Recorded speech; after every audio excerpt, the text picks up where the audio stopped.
Collin, you hit on something there that I want to go back to just for a second. When you're talking about all of those things that happen, should you experience a breach, the legal team, forensics team, the one that I heard you not mention was the communications team, the crisis communications team, right?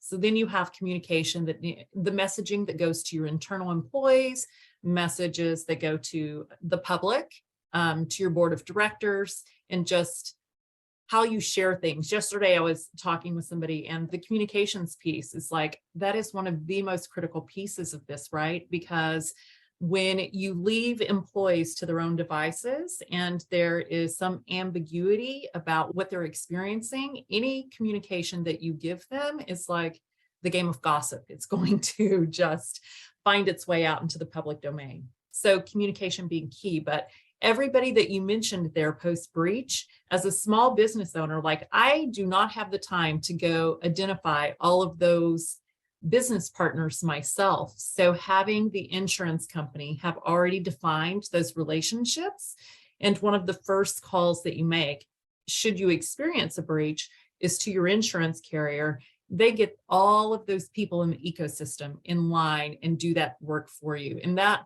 for me, is hugely beneficial, not just because this is a financial risk that could be detrimental to my business, but as a business partner, my broker, my insurance carrier are part of my partner ecosystem.